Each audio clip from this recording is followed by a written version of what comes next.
Juan va a ser sobre maximización del potencial de crecimiento en la cría y recría. Juan es médico veterinario egresado de la Facultad de La Plata, cursó su doctorado en ciencias veterinarias en la misma facultad y posteriormente realizó ahí mismo su especialización en nutrición animal.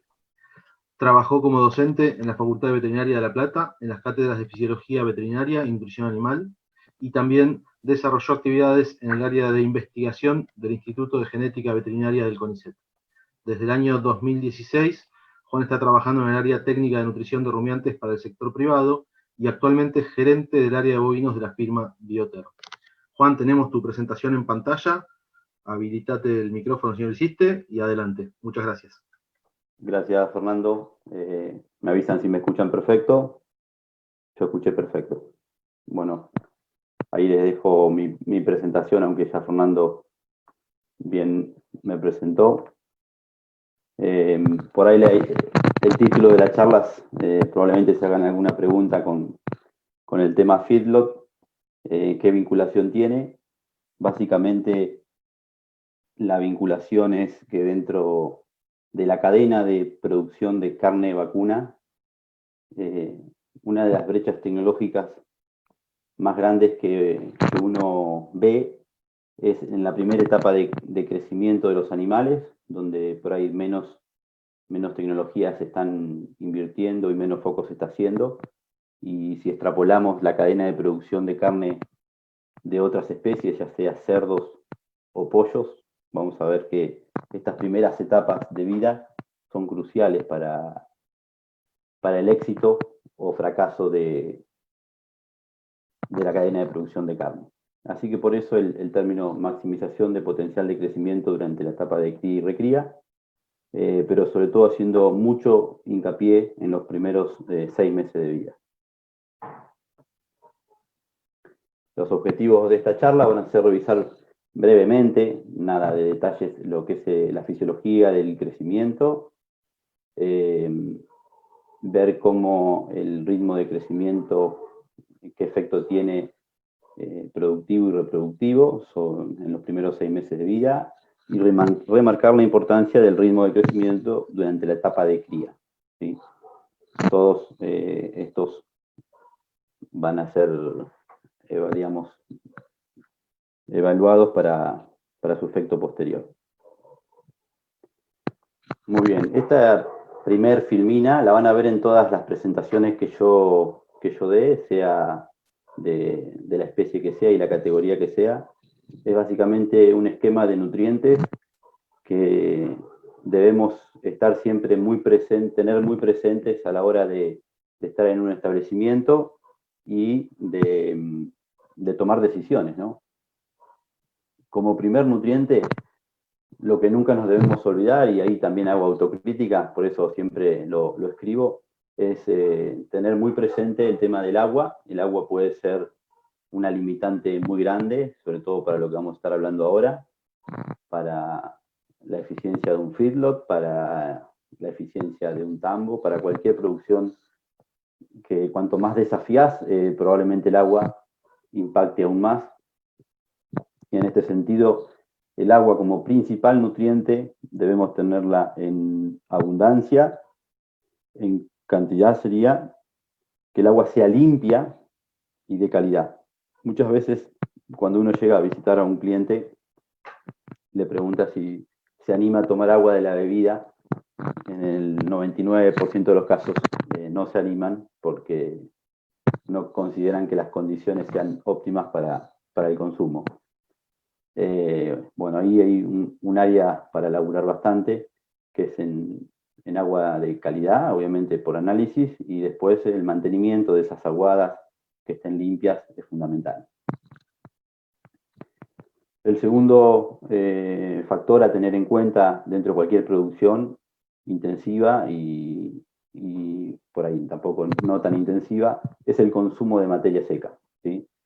Muchas veces a través del consumo de materia seca podemos estar explicando la gran mayoría de las situaciones, y algo que a mí siempre me gusta remarcar es que dentro de ese consumo de materia seca de los rumiantes, más del 70%, ahí dice 65%, pero más del 70%, y en un feedlot te diría más del 80%, lo componen los hidratos de carbono, ¿sí? El balance de los hidratos de carbono es fundamental para tener salud ruminal y para el caso puntual del feedlot, para maximizar la energía entregada. Este es un tema que lamentablemente, pese a que se lleva más del 70% del consumo de materia seca,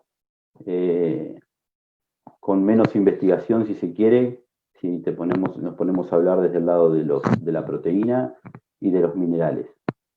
Actualmente, con mucha evolución en el ambiente de la nutrición de tambo, que, bueno, básicamente algunas cuestiones pueden ser extrapolables, dada que los tambos en general siempre van un pasito adelante en todo lo que es la nutrición, y a veces es muy bueno sacar o extrapolar información. Todo lo que es el balance de hidratos de carbono, la verdad que se está evolucionando mucho, y en el caso puntual de los feedlot creo que hay mucho por mejorar en este sentido, ¿sí? Dando salud ruminal. La proteína va a estar rondando entre el 10 y el 20%, los lípidos hay muy poquitos, y los minerales. Más o menos esta es la importancia que uno le debería prestar a un esquema lógico de nutrientes. Y algo a tener en cuenta es que tanto los carbohidratos, las proteínas y los lípidos, en primera instancia para un animal, son una fuente de energía. Una vez que el animal esté llegando a cubrir los requerimientos energéticos, sobre todo el tema de proteínas, van a ser utilizadas para la deposición. Entonces, esto es un factor bastante importante, sobre todo al ingreso a los corrales o cualquier situación de estrés. Muy bien, dicho este esquema, esto hay que tenerlo muy presente en todas las categorías, ¿sí? El agua nos puede jugar una mala pasada, sobre todo ahora con temas de sequía. La variabilidad de las napas nos puede llevar una sorpresa, ¿sí?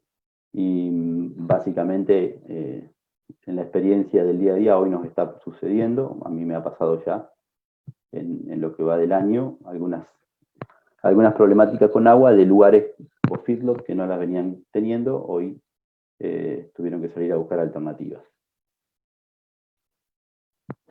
Para adentrarnos dentro de la charla de hoy, y básicamente esta es una pregunta de alguna forma capciosa, pero que me gusta hacerla, que es cuál es la unidad productiva de las empresas de cría, dado la poca interacción que se puede tener bajo estas circunstancias. La realidad es que la mayoría de las veces la unidad productiva que se plantea es el ternero, y ahí a mí me gusta remarcar que dentro del sistema de producción de terneros tenemos como objetivo principal un ternero por vaca por año, tener una baja proporción de animales improductivos, ¿sí? rodeos o vientres que pueden estar 1 año hasta 2 años improductivos circulando en el establecimiento, eso hay que tratar de disminuirlo, y que esos terneros al momento del destete sean los más pesados posibles. Todo esto va en pos de maximizar la unidad productiva, que son los kilos de carne. Recuerden que al momento de la venta de la invernada no vendemos terneros, vendemos terneros según su peso. Y en este sentido es que me gustaría enfocarnos, nosotros, otra de las preguntas que siempre me gusta hacerles a los productores de cría es si la genética con la que están trabajando es idéntica o no a lo que hacían hace 50 años. Eso quiere decir si lograron alguna evolución en cuanto a su genética.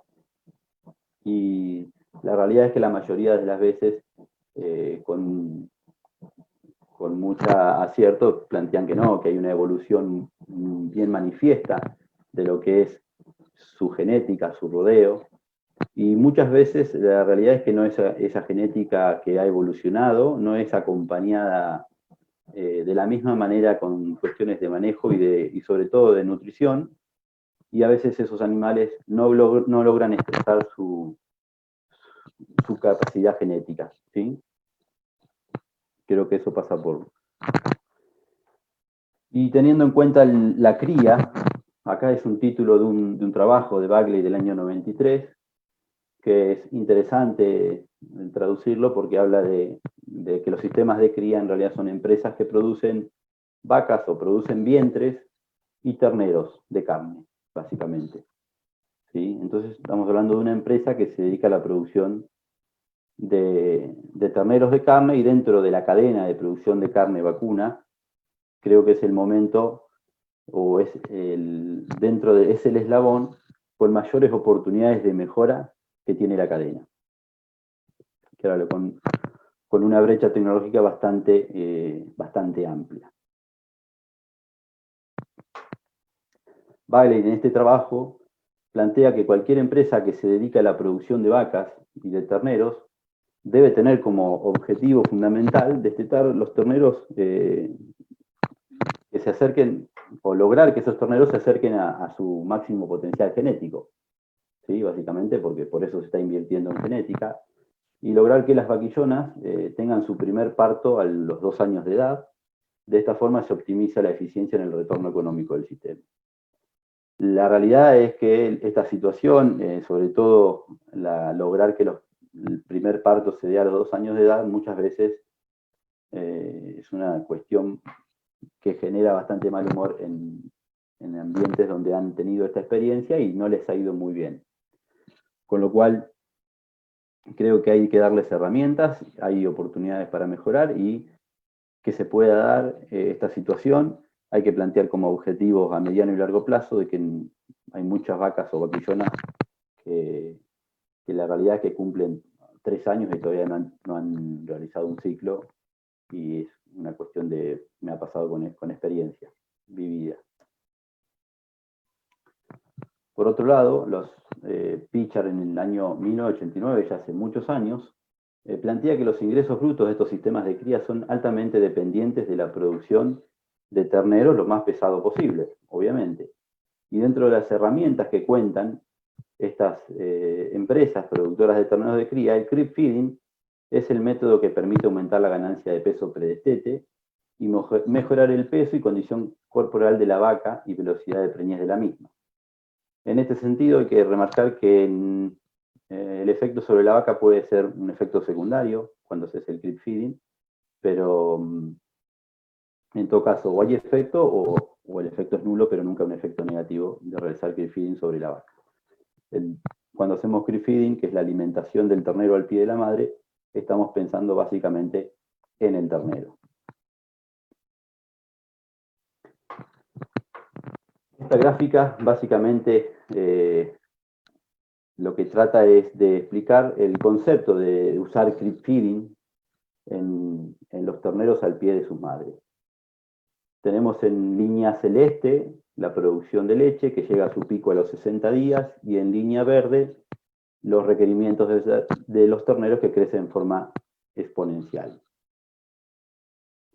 Acá hay algunas conjeturas que pueden ser equívocas, es decir, como creep feeding significa alimentar el ternero al pie de las madres, pero a su vez el creep feeding puede ser realizado en cualquier momento de ese ciclo, y se ha extrapolado algo de información del país del norte, donde se están haciendo algunos ensayos de creep feeding sobre el final del periodo de cría, y la realidad es que los resultados en ese sentido no son satisfactorios, es decir, no es tan eficiente el animal. Acá es donde me gustaría comenzar a plantear la situación desde el lado del animal, y entender que los primeros 6 meses de vida de los terneros es una etapa donde el ternero fisiológicamente está preparado para crecer. Con una dieta balanceada difícilmente podamos generar un engrasamiento, siempre y cuando esa dieta esté bien balanceada. Y la eficiencia de conversión de ese ternero durante esa etapa va a ser única e irrepetible en el resto de su vida, ¿sí?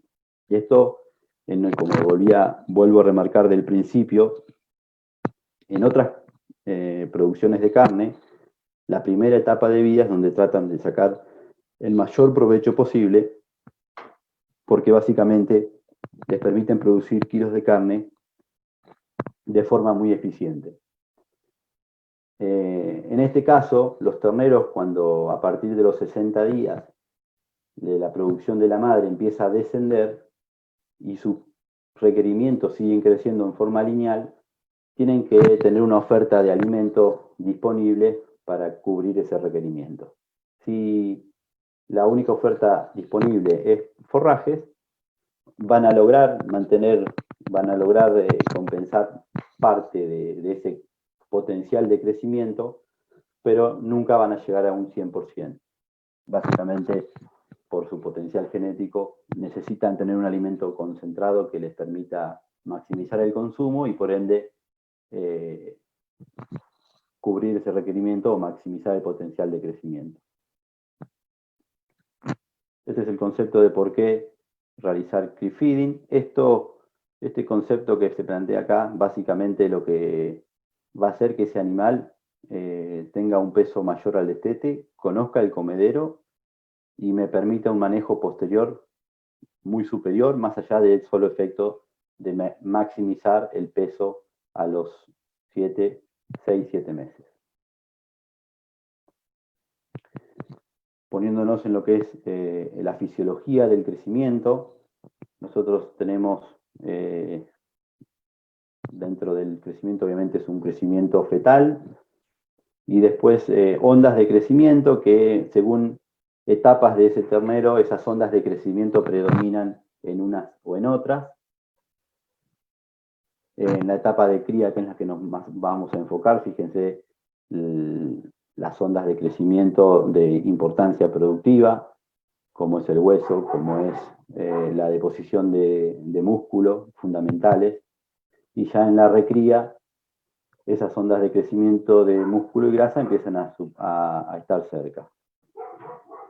Dentro de estas líneas de crecimiento o ondas de crecimiento, la deposición de tejido graso es la única que se puede adelantar, digamos. ¿Sí? Esto se puede adelantar, pero está asociado a una cuestión etaria, ¿sí?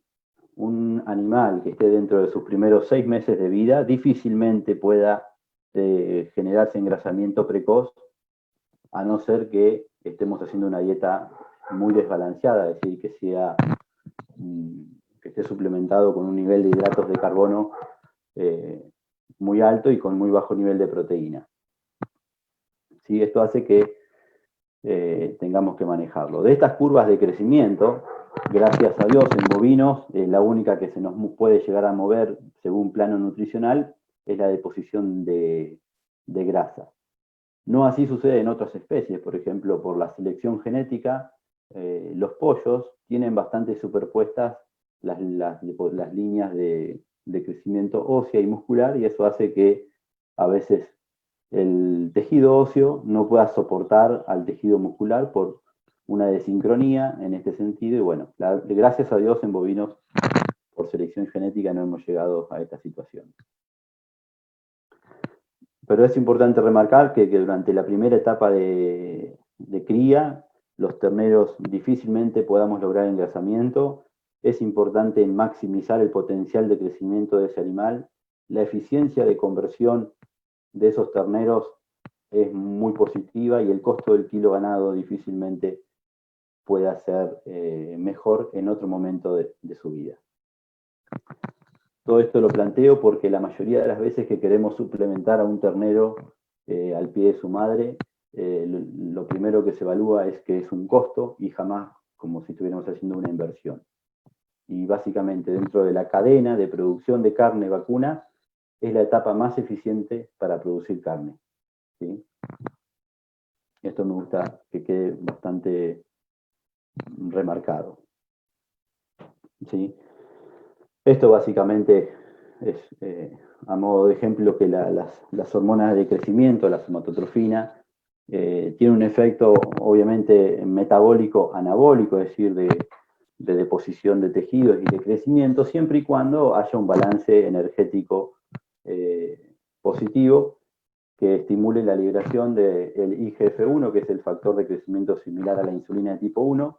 Si ese factor no está presente, el efecto de la somatotrofina básicamente es lo contrario al anabólico, es catabólico, ¿sí? Y empieza a consumir músculo en una etapa de crecimiento, ¿sí? Básicamente eso es lo que puede llegar a suceder. Por ahí esto se estudia mucho más en vacas en el periparto, pero durante la etapa de crecimiento de los bovinos es fundamental que los terneros estén siempre en un balance positivo, que el hígado esté produciendo el IGF-1 y que el estímulo de la hormona de crecimiento sea crecer y no romper tejido muscular.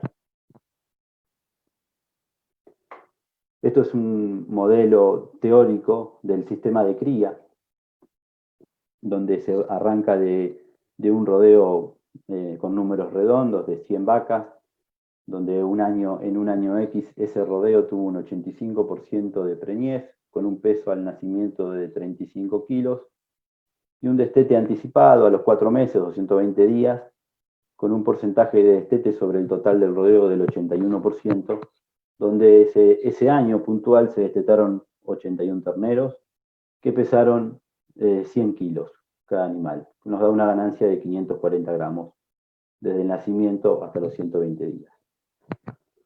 Por tal, ese productor en ese año tuvo una producción de 8.075 kilos de carne, y si lo llevamos a terneros de 100 kilos para tener una unidad, son obviamente los 81 terneros que dije antes. Como pregunta es, ¿qué se puede mejorar en base a esta evaluación de gestión para un siguiente año mejorar la productividad de ese establecimiento? Y yo diría que en el 100% de los casos el foco y la atención se la lleva actualmente el porcentaje de preñez. Entonces, es probable que para el siguiente año se puedan hacer muchos esfuerzos para que, por ejemplo, como objetivo, lograr un aumento de 5 puntos en el porcentaje de preñez, ¿sí? Y bueno, se hicieron los esfuerzos y se logran esos 5 puntos en el porcentaje de preñez, se hace el mismo destete a 120 días, se mantiene el porcentaje de destete sobre el nivel de total de animales que quedaron preñados, pero supongamos que ese año hubo una cuestión de baja oferta forrajera y esos animales ganaron 80 gramos menos por día. 80 gramos menos por día básicamente no es algo muy loco de que te pueda pasar de un año para otro. Básicamente, en resumidas cuentas, ese establecimiento que mejoró el porcentaje de preñez, en realidad, si lo quieren ver en terneros de 100 kilos, tiene 77 en relación al año anterior, y porque produce menos kilos de carne. Esto es totalmente teórico, básicamente. Con lo cual, fíjense que si hubiésemos planteado maximizar el potencial de crecimiento, sin modificar el porcentaje de preñez, con la aplicación del Keep Feeding hubiésemos logrado el incremento de pasar de 81 terneros de 100 kilos a 105 terneros de 100 kilos en forma teórica, ¿sí? Básicamente lo que estamos haciendo es maximizar el potencial de crecimiento. Y bajo ese mismo concepto, si yo maximizo el potencial de crecimiento, ¿cuánto se me puede caer el porcentaje de preñez para mantener la misma producción del año 1? Y es un 65%. Todo esto, ni por casualidad quiero decir que no hay que prestarle foco al porcentaje de preñez. El objetivo número 1 es tener un ternero por vaca por año. Es un objetivo, ya sabemos que no es alcanzable, pero es el objetivo número 1. Pero debemos prestarle mucha más atención a maximizar el potencial de crecimiento, porque es una etapa que tiene mucho por desafiar y con pequeños cambios vamos a hacer grandes diferencias. En este sentido, las herramientas que contamos es el destete precoz, puede ser una alternativa, que ahora no va a ser el tema de esta charla. El Creep Feeding es el que me voy a puntualizar, y Creep Grazing o el pastoreo digamos, diferenciado del ternero puede mejorar, pero nunca llegar a a maximizar ese potencial de crecimiento. Un pequeño comentario sobre el destete precoz. El destete precoz es una metodología, una herramienta de laburo pensada pura y exclusivamente. Juan, sí. Discúlpame. Hay mucho ruido de tu micrófono. Por ahí, no sé si es que la ficha o qué es, pero cuando te mueves hay mucho ruido. En todo caso, Okay. si no, sacalo el auricular y probá con la compu si es que lo tiene. Como quieras vos. Dale, pruebo quedarme quieto. Dale. Dale. Bueno, un comentario sobre el destete precoz. Básicamente, cuando llegamos a la decisión de un destete precoz, por lo general estamos pensando en la vaca y no tanto en el ternero. Y sobre el objetivo en ese destete precoz, por lo general, es que esos terneros sobrevivan al proceso. Yo creo que en este caso hay otra oportunidad, que es que el ternero sobreviva y el ternero tiene que maximizar su potencial de crecimiento, ¿sí?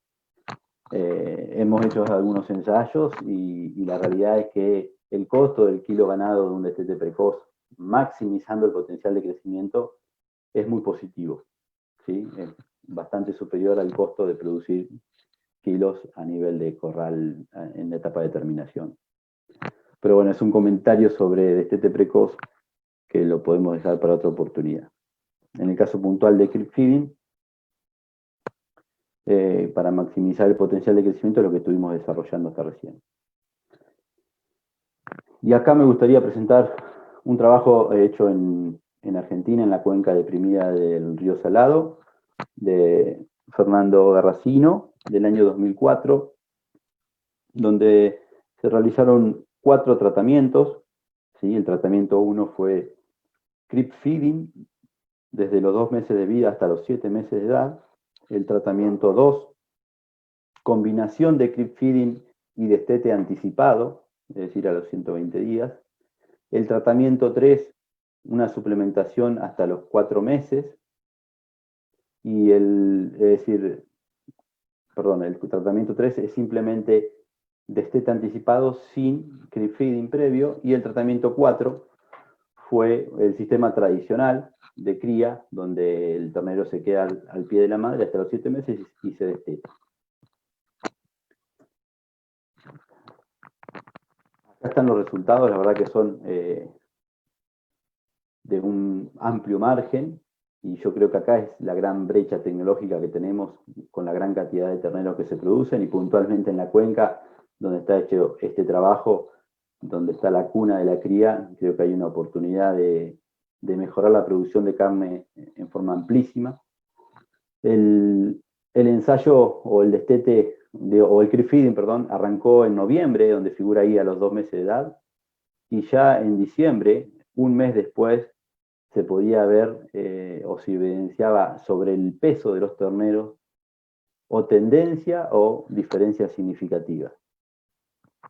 Recuerden que los 2 primeros grupos, bueno, como bien figura abajo, en celeste tenemos el grupo creep feeding, y en rojo el grupo creep feeding que después recibió un destete anticipado.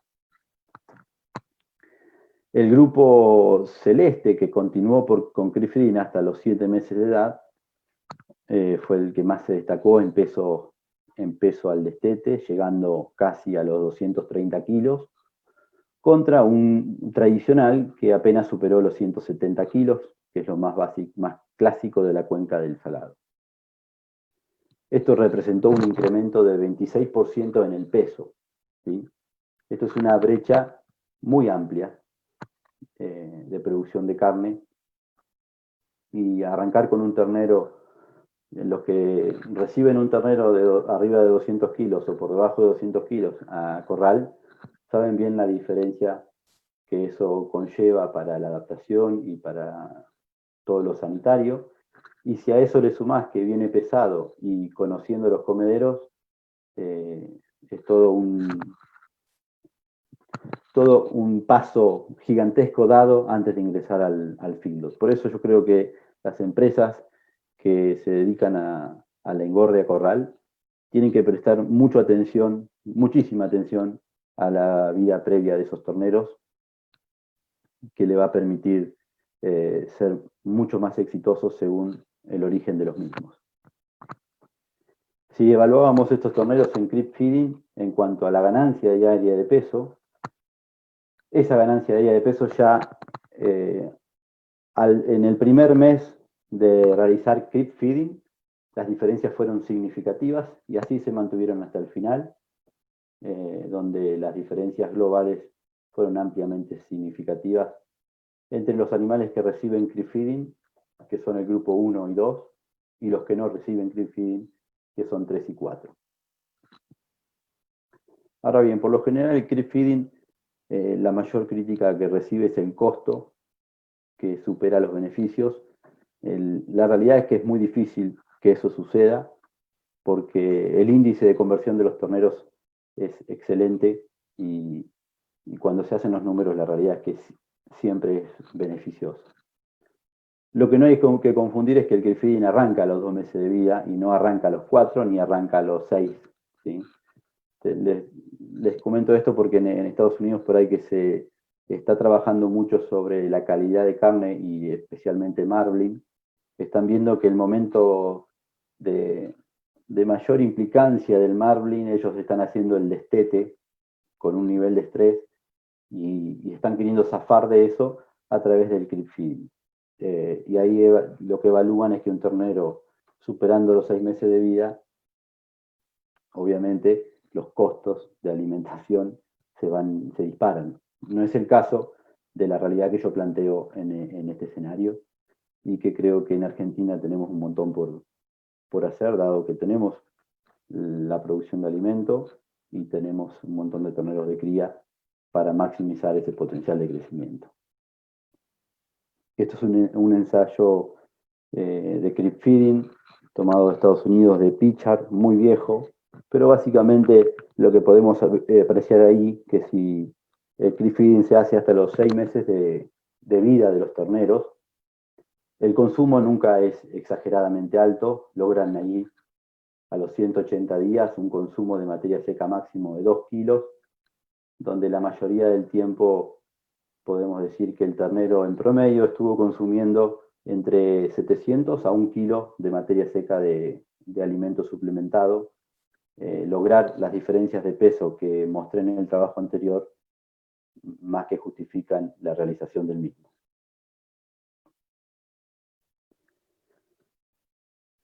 Ahora vamos a pasar a lo que es recría, pero vamos a seguir tocando los temas de creep feeding porque vamos a ver que están interrelacionados. Por lo general, acá comienza la mayoría de las charlas de la cadena de producción de carne vacuna, en la recría de las terneras o de los novillitos, y por eso yo quería dejar bien en claro que la primera etapa de vida es fundamental y estamos haciendo, digamos, si hay una gran brecha tecnológica donde podemos mejorar un montón, y quiero que se lleven como fundamental mensaje lo mucho que hay para trabajar en la etapa de cría, los primeros 6 meses de vida. Ahora pasemos a hacer algunos comentarios de la recría. Volvemos a la gráfica de fisiología del crecimiento y puntualmente nos vamos a parar en la etapa de recría, donde lo que vamos a buscar es una ganancia máxima que me permita no tener un engrasamiento anticipado y a su vez que me permita un desarrollo osteomuscular adecuado para preparar ese animal para llegar al peso de faena que uno más adecuado. Estas etapas de recría a veces pueden ser pasadas por alto cuando no hay límites de faena y eso es todo un tema álgido del sector, pero es más problemático en hembras, obviamente, porque esta curva de deposición de grasa es más fácil que se superponga por una cuestión hormonal con la deposición de músculo en lo que es hembra. Y una de las formas es establecer una ganancia de peso que para un Angus, un Angus de la cuenca puede estar entre 0,7 y 0,8, 800 gramos, y para una raza más continental, más grande, podemos ir un peso un poco más arriba. En algunos casos hemos desafiado estas recrías a ganancias más altas sin provocar engrasamiento, pero probablemente encareciendo un poco la dieta porque necesitábamos un nivel de proteína metabolizable mayor. Pero en definitiva, ese es el número a laburar con las recrías para que se produzca de forma adecuada. Y acá tenemos los dos extremos en nuestro sistema. Recrías que nunca llegan ni por casualidad a esos 700 u 800 gramos, que es bastante habitual, o terneros que están en recrías, que entran a corral y que se pasan de rosca y que en realidad terminamos con engrasamiento temprano. ¿Sí? Los dos extremos se dan y con los dos hay que trabajarlos. El primero es, en el caso de recrías que pueden estar hasta un año a campo, básicamente son un problema importante en ese sentido, porque ese animal probablemente cuando ingrese al corral tenga un peso que se parezca a un animal de recría, pero tiene una edad que no coincide con una recría, entonces hagamos lo que hagamos, ese animal está bastante propenso al engrasamiento porque ya la curva de deposición de músculo quedó bastante atrás en el tiempo.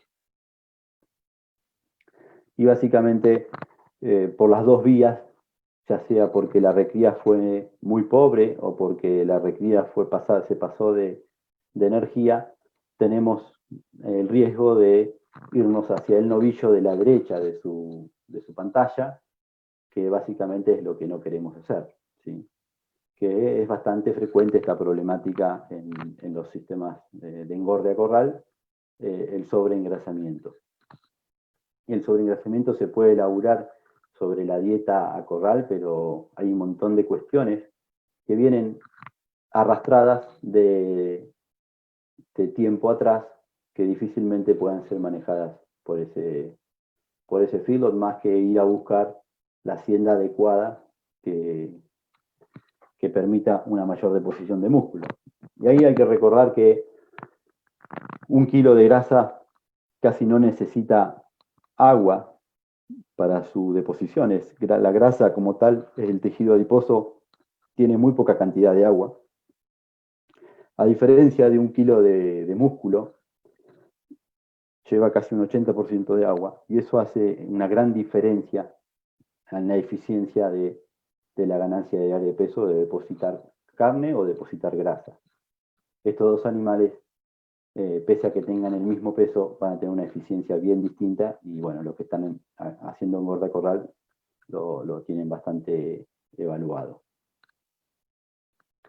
En este sentido, las recrías de novillos, si esas recrías te pasaba que el novillo es un novillo que te entró al corral y es viejo y pesado y tuvo, estos animales mostraron una eficiencia alimentaria en el feedlot en promedio de un 22% peor comparado con los animales que venían sin este tipo de recrías malas, sería, o de muchos días, casi a veces sucede que están un año recriándose para ganancias que en promedio llegan a los 250, 300 gramos, y por momentos de ese periodo hasta pueden estar perdiendo peso.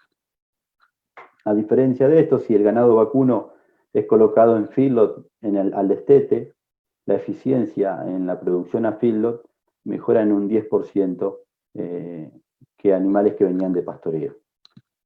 Esto también acompaña el hecho de maximizar el potencial de crecimiento de los terneros durante la etapa de cría y que podamos a veces saltear esos por ahí 40, 50 kilos que necesitamos agregarle al ternero para ingresar al corral. En el medio de esto, si hacemos restricciones, que es bastante habitual las restricciones en las recrías, los terneros restringidos en proteína después del destete, que esto es bastante frecuente, y colocados luego en un corral de engorde, producen reses con área de ojo de bife inferiores a los novillos que no habían sido privados de proteína. Y bueno, acá básicamente estamos hablando de lo mismo, de la foto del novillo engrasado y el novillo con poca grasa. Por eso la importancia de la vida previa de ese novillo en la eficiencia a corral. Para Me gustaría hacer un comentario acá sobre la recría de vaquillonas, puntualmente sobre la recría que va a ser Capital Hacienda, porque va a haber muchos efectos del maximizar el potencial de crecimiento sobre factores netamente reproductivos. En este sentido, hay varios investigadores que han demostrado que la máxima vida útil productiva se presenta en vacas que tuvieron el primer parto a los 24 meses. Y este es un tema que a veces en lugares ni siquiera se puede nombrar, pero hay mucho para laburar en este sentido. Si queremos lograr ese parto a los 24 meses, el trabajo con esa vaquillona comienza no solo el día del nacimiento, sino comienza con la nutrición intrauterina. El manejo postdestete, ¿sí?, que sería lo que conocemos como recría, afecta la edad a la pubertad, ¿sí? Entonces sabemos que mucho foco se le presta a ese crecimiento postdestete. Sin embargo, vaquillonas que tuvieron una ganancia de peso óptima después del destete mostraban una gran variación al momento de la pubertad.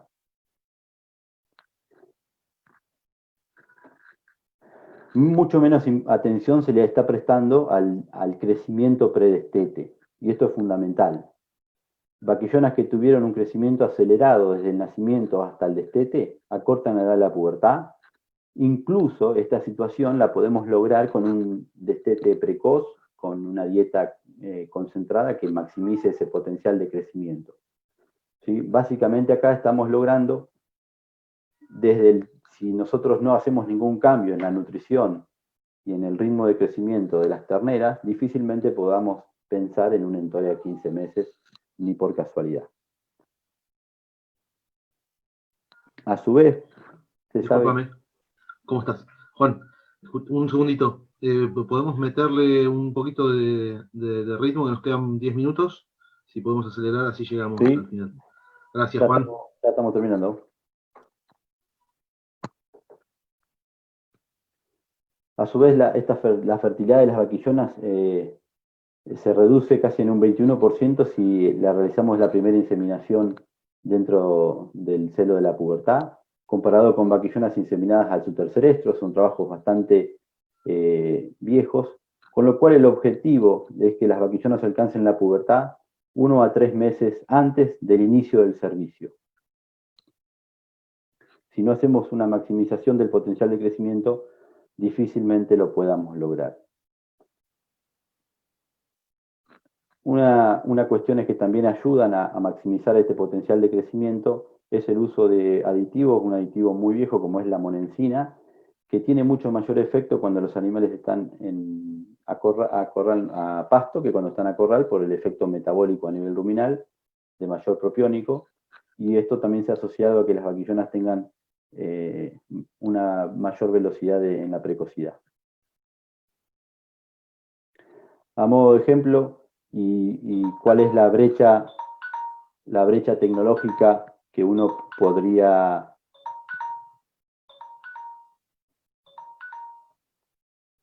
perdón, estaba sonándome la alarma del tiempo.